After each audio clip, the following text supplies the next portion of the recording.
નમસ્કાર દોસ્તો, world in box પર આપનું હાર્દિક સ્વાગત છે। મિશન વિજયપથ લેક્ચર સિરીઝ જે આપને ડેઇલી બેઝિસ ઉપર અગત્યના કરંટ મુદ્દાઓ સમજાવી રહી છે। આ લેક્ચર સિરીઝમાં આજે લેક્ચર નંબર 35 ઉપર આઈએમપી 3 ટોપિક ચર્ચામાં લેવાના છે। પહેલો ટોપિક છે એ ગુજરાત સાથે ડાયરેક્ટલી સંબંધ ધરાવે છે। મિત્રો, ગુજરાતમાં એશિયાટિક સિંહોનું કુદરતી રીતે નિવાસસ્થાન છે અને તાજેતરમાં જ તેની 16મી વસ્તી ગણતરીના આંકડાઓ રાજ્ય સરકારે પ્રકાશિત કર્યા છે। તો એમાંથી ઘણા બધા અગત્યના સવાલો આવી શકે। એવી રીતે બીજો મુદ્દો છે એ ઉત્તર પૂર્વ ભારતમાંથી આપણને મળે છે। ભારતમાં એઆઈ ટેકનોલોજીથી સજ્જ માનવ જેવા આકાર ધરાવતા રોબોટ્સ હવે ધીમે ધીમે કાર્યક્ષેત્રમાં આવી રહ્યા છે અને એનું એક એક્ઝામ્પલ એક ટીવી ઉપર એઆઈ ન્યૂઝ એન્કર તરીકે એક આખું નવી ટેકનોલોજી આપણી સામે આવવાની છે। તો એમાંથી પણ સવાલ આવી શકે। અને આંતરરાષ્ટ્રીય સ્તરે અંગ્રેજી સાહિત્ય સાથે સંકળાયેલો ઇન્ટરનેશનલ બુકર પ્રાઇઝ 2025માં પણ એક ભારતીય મહિલા લેખિકાએ ખૂબ સારી સફળતા પ્રાપ્ત કરી છે। તો તેને પણ ધ્યાને રાખીને સવાલ બની શકે।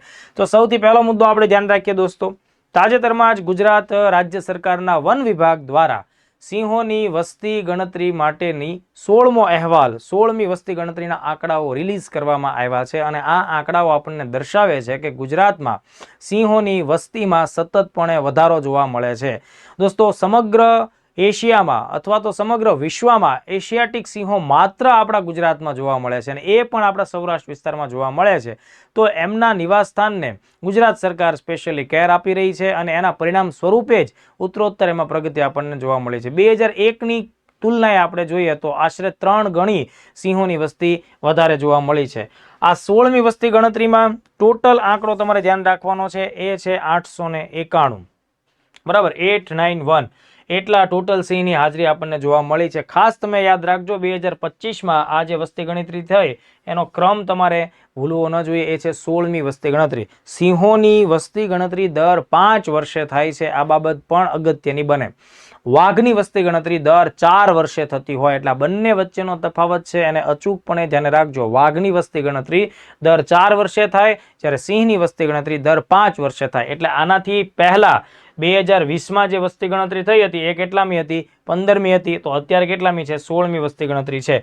હવે જુઓ, જે 2015ના વર્ષમાં 2020ના વર્ષમાં 15મી વસ્તી ગણતરી થઈ એ સમયે સિંહોની સંખ્યા આપણે જોઈએ તો 674 આસપાસ હતી, જ્યારે અહીંયા આપણને 891 જેટલી વસ્તી ગણતરી જોવા મળે। એટલે સંખ્યાની દ્રષ્ટિએ, આંકડાની દ્રષ્ટિએ જો વિચારીએ તો આમાં આશરે 217 જેટલો વધારો થાય છે। એટલે જો હું ટકાવારી પ્રમાણે વાત કરું તો 32.19% આસપાસ આવે। હવે 32.19 હોય એટલે પરીક્ષાની દ્રષ્ટિએ 32.20 જેવો આંકડો પણ તમને આપી દેવામાં આવે। એટલે ખાસ ધ્યાન રાખવું। લગભગ વિદ્યાર્થીઓ વિચારે કે સર વસ્તી ટોટલ 891 ગણવામાં આવી છે, તમે આ આંકડો યાદ રાખીને જાઓ, બરાબર, પણ તમને લોકોને એવો પ્રશ્ન પૂછે કે કેટલા ટકાનો વધારો થાય છે, તો ટકાનો વધારો તમારે ખાસ ધ્યાન રાખવાનો 32.19 અથવા 32.20 બેમાંથી જે ઓપ્શન્સ તરીકે તમને આપે એને તમારે ખાસ ધ્યાન રાખવું પડે। હવે જુઓ, જે ટોટલ 891 સિંહોની વસ્તી નોંધવામાં આવી છે એમાંથી નર સિંહ કેટલા છે? 196, માદાઓનું પ્રમાણ 330 છે। એટલે સિંહના પરિવારની અંદર આપણે એવું કહી શકીએ કે એમાં લૈંગિક અનુપાત બહુ જ ઊંચો છે, બરાબર। 330 માદાઓ છે। પાઠડા એટલે કે જે 2 વર્ષ સુધીની ઉંમર ધરાવતા હોય, બરાબર, એવા સબ એડલ્ટ સિંહ જેને પાઠડા કહેવાય, તો એની સંખ્યા 140 છે અને કબ છે એટલે કે બચ્ચા છે એની સંખ્યા 225 છે। મે બી કદાચ કોઈ માથા ફરેલ માણસ પેપર કાઢવા બેસે તો આ લેવલે ડિટેલ એમના પરિવારની પૂછપરછ પણ થાય, બરાબર, પણ સામાન્ય રીતે તમે આ આંકડો ધ્યાને રાખો।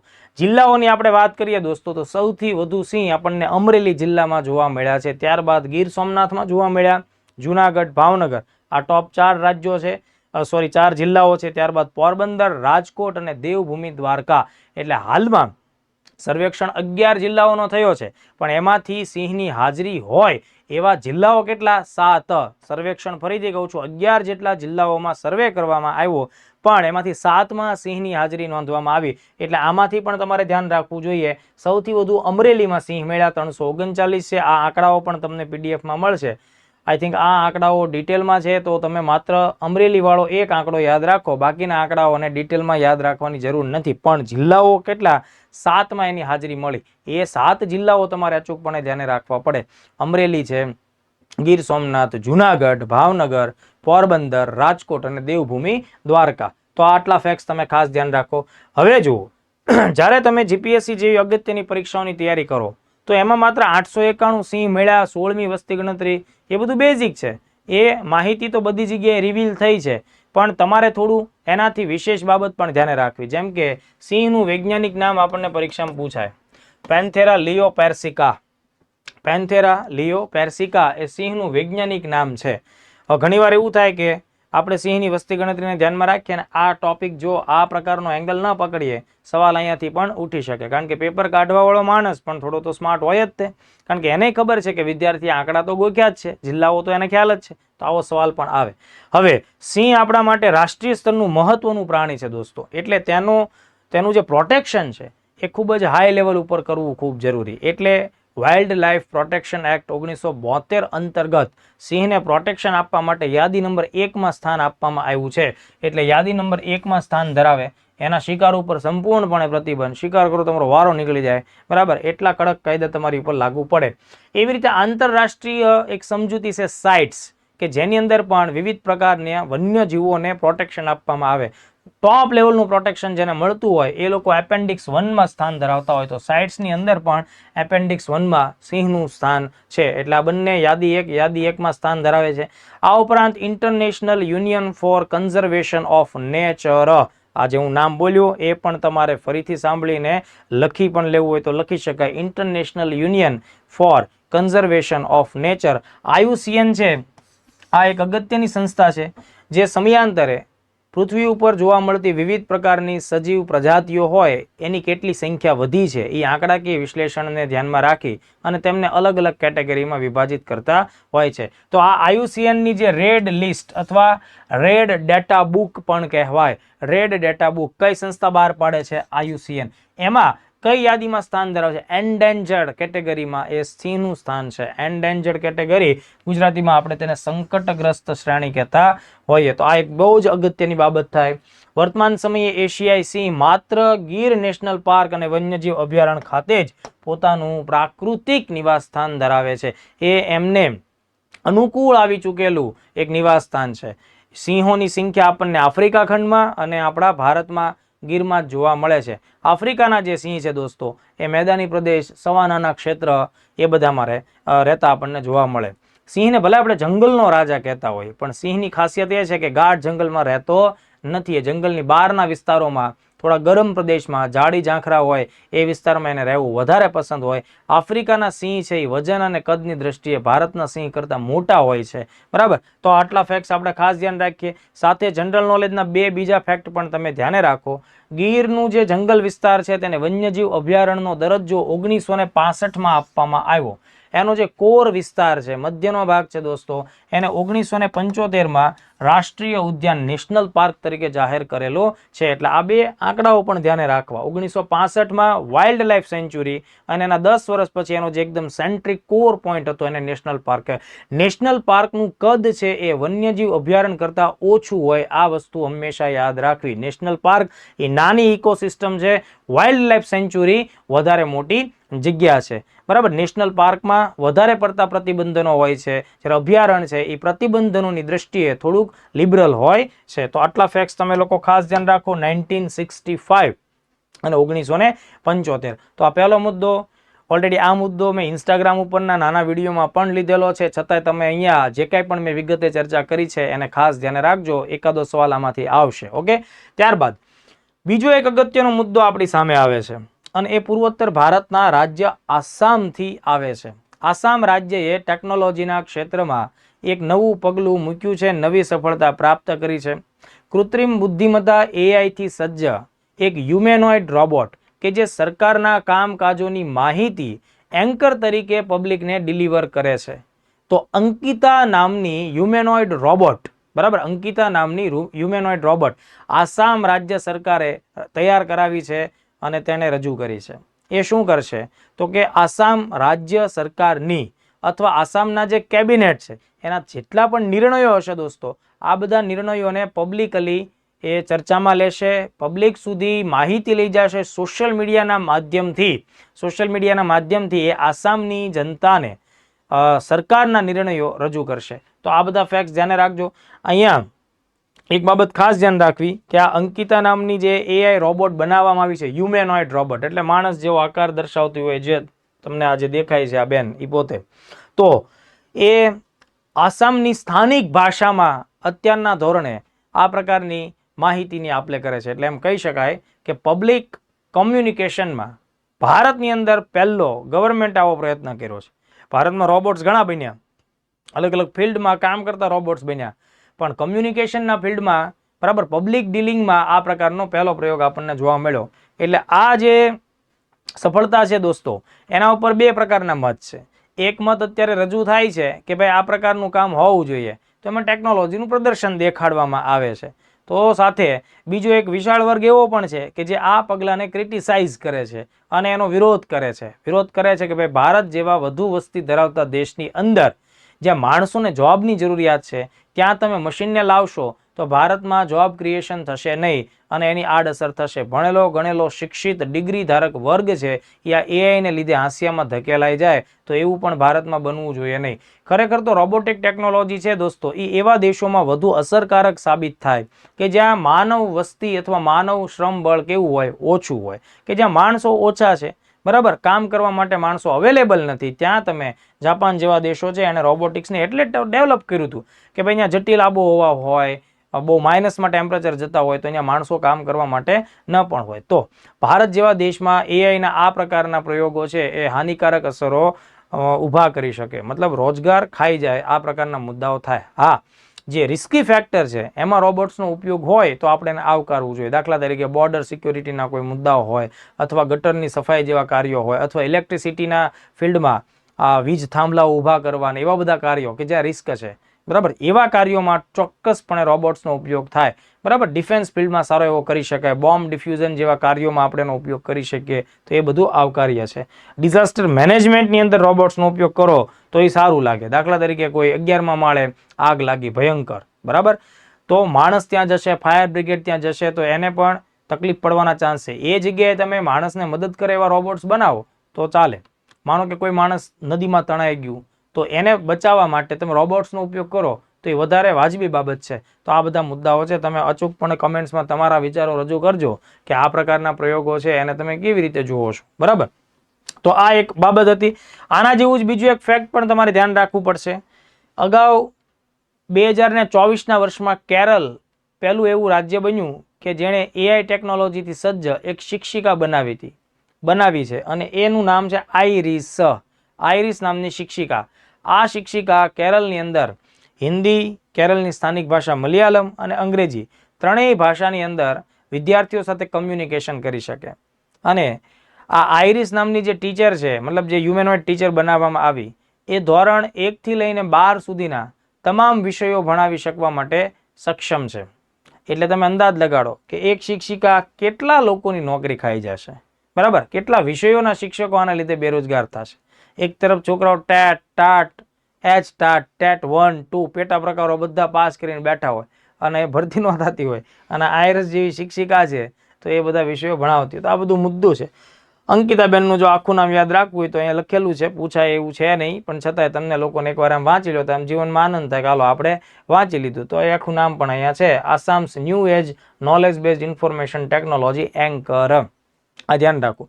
એને જે પોતાની પહેલી સ્પીચ પબ્લિકને આપી સોશિયલ મીડિયા ઉપર, તો એમાં કેબિનેટના જે નિર્ણયો લેવામાં આવ્યા, બરાબર, એની વાત કરી.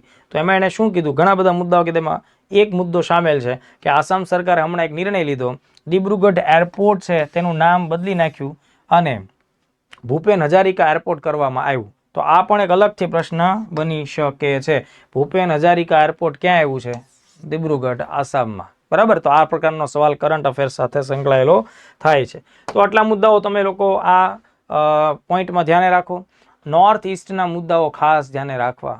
પૂર્વોત્તર ભારત, બરાબર, પૂર્વોત્તર ભારતમાં 7 રાજ્યો અને સિક્કિમ થઈને ટોટલ 8 રાજ્યો બને. નરેન્દ્ર મોદી આ 8 રાજ્યો માટે એક શબ્દ વાપરે છે, અષ્ટલક્ષ્મી, બરાબર. અષ્ટલક્ષ્મી એટલે આ 8 રાજ્યો, પૂર્વોત્તરના 8 રાજ્યો, 7 સિસ્ટર પ્લસ સિક્કિમ. એની જેટલી પણ કરંટ અફેર્સની ન્યૂઝ હોય એને તમારે ધ્યાને રાખવું. અહીંયા આસામનો મુદ્દો છે તો તમે મને કમેન્ટમાં અચૂકપણે જણાવો કે આસામની રાજધાની કઈ છે, પ્લસ આસામની બોર્ડર કઈ ઇન્ટરનેશનલ રાજ્યો દેશો સાથે ટચ થાય છે, ભારતના કયા રાજ્યો સાથે ટચ થાય છે, એના સીએમનું નામ શું છે, એટલું તમારી પાસે વિગત હોય તો એ તમે મને જણાવો, અચૂકપણે જણાવો. ત્યારબાદ ત્રીજો આઈએમપી મુદ્દો છે, આર્ટ્સ કલ્ચર સાથે સંકળાયેલો છે, સાંસ્કૃતિક વારસા સાથેનું કરંટ અફેર છે, અંગ્રેજી સાહિત્ય સાથે એ આ મુદ્દો સંકળાયેલો છે. ઇંગ્લેન્ડ ખાતે ઇન્ટરનેશનલ લેવલ ઉપર ઘણા બધા સાહિત્યિક ઇનામો જાહેર કરવામાં આવતા હોય છે, દર વર્ષે જાહેર થતા હોય છે. એમાં એક અગત્યનો જે પુરસ્કાર છે એ છે બુકર પ્રાઇઝ, અને બુકર પ્રાઇઝમાં એક સબ કેટેગરી છે, એ છે ઇન્ટરનેશનલ બુકર પ્રાઇઝ. હું તમને બંનેનો તફાવત હમણાં સમજાવીશ. તો ઇન્ટરનેશનલ બુકર પ્રાઇઝના વિજેતા તરીકે એક ભારતીય લેખિકાનું નામ પસંદ થયું છે, વિજેતા બન્યા છે. તો આમાંથી પ્રશ્ન અચૂક પણ આવશે. પહેલું જે હું તમને મારી પોતાની સ્ટાઇલમાં વાત કરું કે આ સવાલ 100% નહીં, આ સવાલ 1000% આવે, એ આ 1000% વાળો ક્વેશ્ચન છે. આ પૂછાશે આગામી 6-7 મહિના અંદરની કોઈ પણ એક્ઝામ ઉઠાવશો એમાં આમાંથી અચૂકપણે સવાલ આવશે. એટલે આ 1000% વાળો ક્વેશ્ચન છે. સૌથી પહેલા તો ઇન્ટરનેશનલ બુકર પ્રાઇઝ 2025 કોને મળે છે? તો આ નામ યાદ રાખવું, બાનુ મુશ્તાક. આ કર્ણાટકથી બિલોંગ કરે છે, કન્નડ ભાષાના લેખિકા છે, પોતે વ્યવસાય વકીલ પણ છે, લેખિકાઈ છે, અને સાથોસાથ સામાજિક કાર્યકર્તા તરીકે પણ ઘણા વર્ષોથી કામ કરે છે. છેલ્લા 30 વર્ષોમાં એમણે ઘણી બધી શોર્ટ સ્ટોરીઝ લખી છે, ટૂંકી વાર્તાઓ. આ ટૂંકી વાર્તાઓ કોના ઉપર સંબંધિત છે? સામાજિક બાબત ઉપર. એમાં પણ ખાસ કરીને દક્ષિણ ભારતના રાજ્યોમાં રહેલી મુસ્લિમ મહિલાઓની જે સામાજિક દ્વિધાઓ છે બધી, એને ધ્યાનમાં રાખીને એમણે ટૂંકી વાર્તાઓ લખી છે. આ ટૂંકી વાર્તાઓનો જે સમૂહ છે મિત્રો, ખાસ ધ્યાન રાખજો, એને હાર્ટ લેમ્પ એવું નામ આપવામાં આવ્યું છે. એટલે આ જે સાહિત્ય કૃતિ તૈયાર થઈ એ છે હાર્ટ લેમ્પ. હાર્ટ લેમ્પ, બરાબર. એમાં મુખ્ય વિષય શું છે? દક્ષિણ ભારતની મુસ્લિમ કમ્યુનિટીની મહિલાઓની સામાજિક દ્વિધાઓ, એના પ્રશ્નો, એની જે તકલીફો છે એ. આ હાર્ટ લેમ્પ એ મૂળ કન્નડ ભાષામાં લખાયેલી ટૂંકી વાર્તાઓનો સમૂહ છે, ટૂંકી વાર્તાઓનો સંગ્રહ છે. ધ્યાન રાખજો, મૂળ ભાષા કઈ મેં કીધી? કન્નડ. એટલે આ કન્નડ વાર્તાનો સંગ્રહ છે. હવે એનો અંગ્રેજીમાં અનુવાદ કરવામાં આવે છે દીપા ભાસ્તી દ્વારા. તો મૂળ તો આ જે આખું સંગ્રહ છે, વાર્તા સંગ્રહ, એ કન્નડ ભાષામાં છે. સવાલ અહીંથી ઊભો થઈ શકે, ધ્યાન રાખવું, બરાબર. એનો અંગ્રેજી અનુવાદ હાર્ટ લેમ્પ થાય છે. કોણ કરે છે? દીપા ભાસ્તી નામના અનુવાદક લેખિકા. તો હવે શું થયું? આ લોકોએ આ પુસ્તક તૈયાર કર્યું અને એ પુસ્તકને ઇંગ્લેન્ડમાં રજૂ કર્યું. ઓકે, ઇંગ્લેન્ડમાં રજૂ કરી અને ઇન્ટરનેશનલ બુકર પ્રાઇઝ માટે પોતે નામ નોંધાયું. અને એ સિલેક્શન જ્યુરીએ શું કરે છે? એમને પસંદગી આપી અને એના માટે તેના આ લોકો વિજેતા બન્યા. વિજેતા બનવાની સાથે જ અહીંયા 50,000 પાઉન્ડનું ઇનામ લેખિકાને અને અનુવાદિકા બંનેને સંયુક્ત રીતે મળવા પાત્ર થાય છે. એટલે આ જે બેન છે, બરાબર, તો આ છે બાનુ મુશ્તાક. તો આ જે 50,000 પાઉન્ડની રકમ ભેગી થાય છે, તો એ લેખિકા અને એમના અનુવાદિકાની વચ્ચે સરખા ભાગે વેચવામાં આવશે. આ ઇન્ટરનેશનલ બુકર પ્રાઇઝ છે તેનો નિયમ છે, બરાબર. તો આટલા ફેક્ટ્સ પહેલા ધ્યાન રાખો. હવે બીજું એક આઈએમપી ફેક્ટ ધ્યાન રાખજો. અગાઉ વર્ષ 2022માં હિન્દી ભાષાના લેખિકા ગીતાંજલિ શ્રી દ્વારા લખાયેલું ટોમ ઓફ સેન્ડ નામની કૃતિને પણ આ જ કેટેગરીમાં ઇન્ટરનેશનલ બુકર પ્રાઇઝ એનાયત થયું હતું. તો આ 2022ની ઘટના, એના 3 વર્ષ પછી નજીકના જ સમયમાં બીજી ભારતીય મહિલાએ આ સફળતા પ્રાપ્ત કરી. જોગાનું જોગ શું છે? બંને ભારતીય મહિલાઓ છે, બરાબર, મહિલા લેખિકા, અને બંને સ્થાનિક ભાષામાં લખે છે અને એનું અંગ્રેજી અનુવાદ થાય છે. તો બંનેના નામ પણ યાદ રાખજો, બંનેની કૃતિઓના નામ પણ યાદ રાખજો, ભૂલ ન પાડતા. તમને અહીંયા લેખિકાનું નામ પૂછાય, અનુવાદિકાનું નામ પૂછાય, કૃતિનું નામ પૂછાય અને એમની મૂળ ભાષા પણ પૂછી શકાય. હવે જુઓ મિત્રો, અહીંયા હું તમને કમ્પેરિઝન કરી આપું છું બુકર પ્રાઇઝ અને ઇન્ટરનેશનલ બુકર પ્રાઇઝ બંને વચ્ચેની. ખાસ ધ્યાન રાખજો, બુકર પ્રાઇઝ અને ઇન્ટરનેશનલ બુકર પ્રાઇઝ એ બોલવામાં વાંચવામાં ભલે એક સમાન લાગે, પણ બંને વસ્તુ અલગ છે. મૂળ જે આ આખો પુરસ્કાર છે એ બુકર પ્રાઇઝ તરીકે ઓળખાતો. પહેલા એને મેન બુકર પ્રાઇઝ કહેવામાં આવતું, પણ પછી આગળ જતા મેન શબ્દ કાઢી નાખ્યો, કારણ કે એ લૈંગિક ભેદભાવને સમર્થન કરે એટલે એ શબ્દ કાઢ્યો. તો બુકર પ્રાઇઝ કોને મળે?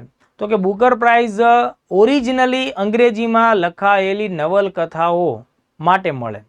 અને એ કોના દ્વારા લખાયેલી હોવી જોઈએ? તો કે ભાઈ ઇંગ્લેન્ડ, સ્કોટલેન્ડ સહિતના એવા તમામ દેશોના લેખકો એમાં અપ્લાય કરી શકે કે જે લોકો જે તે સમયે કોમનવેલ્થ નેશન્સના પાર્ટ હોય, એટલે કે જે દેશો ઉપર ઇંગ્લેન્ડનું આધિપત્ય, દાખલા તરીકે ભારત છે, પાકિસ્તાન છે, શ્રીલંકા છે, આવા બધા દેશોના લેખકો પણ અપ્લાય કરી શકે. તો એની ખાસિયત શું? એક તો મૂળ અંગ્રેજીમાં લખાયેલી હોવી જોઈએ, અને પાછું સાહિત્યનો પ્રકાર નવલકથા જ હોવી જોઈએ. અને ત્રીજી શરત કે જે 1 વર્ષની અંદર લખાયેલી આ કૃતિ ઇંગ્લેન્ડ અથવા સ્કોટલેન્ડમાં પ્રકાશિત થયેલી હોવી જોઈએ. તો એની શરૂઆત થઈ હતી 1969માં. અંગ્રેજી ભાષામાં પ્રકાશિત થયેલી હોય. કઈ ભાષા કીધી? અંગ્રેજી. સાહિત્યનો પ્રકાર કેવો? નવલકથા, નોવેલ. બરાબર. શરત શું છે? યુકે અથવા તો આયર્લેન્ડની અંદર, સોરી નોટ સ્કોટલેન્ડ, યુકે અથવા આયર્લેન્ડની અંદર એનું પ્રકાશન થયેલું હોવું જરૂરી. લેખકને આ જે પુરસ્કાર પ્રાપ્ત થાય તો કેટલી રકમ મળે? 50,000. તો અહીંયા તો લેખકને ઓરિજિનલી જ રકમ મળશે, કારણ કે એનો કોઈ અનુવાદક તો છે નહીં, એટલે ટોટલી રકમ એમને મળશે. ક્યારે પ્રકાશિત થાય? દર વર્ષે પ્રકાશિત થાય. દર વર્ષે આ પુરસ્કાર આપવામાં આવે, એટલે એન્યુઅલી આપવામાં આવતો પ્રાઇઝ છે. જુઓ દોસ્તો, એક બાબત તમે ખાસ સારી રીતે સમજો. શરૂઆત જ્યારે આ પુરસ્કારની થયેલી ત્યારે કોમનવેલ્થ નેશન્સના લેખકોને જ અહીંયા ઇન્વાઇટ કરવામાં આવતા. બરાબર. પણ આગળ જતા એ નિયમોમાં ફેરફાર કરીને અત્યારે કોમનવેલ્થ નેશનમાં તમે હોય એવું જરૂરી નથી. કોઈ રશિયન લેખક પણ હોય, કોઈ અમેરિકન લેખક પણ હોય, XYZ કોઈ પણ ભાષાનો લેખક પણ મૂળ કેમાં લખાયેલી હોવી જોઈએ? અંગ્રેજીમાં. તો આ મુદ્દો તમારે ધ્યાને રાખવાનો થાય. બરાબર. હવે તમે અહીંયા આવો. ઇન્ટરનેશનલ બુકર પ્રાઇઝ આ 1969માં શરૂ થયું. તો પહેલું થયું 2005માં. 2005માં શું આ દર વર્ષે મળે?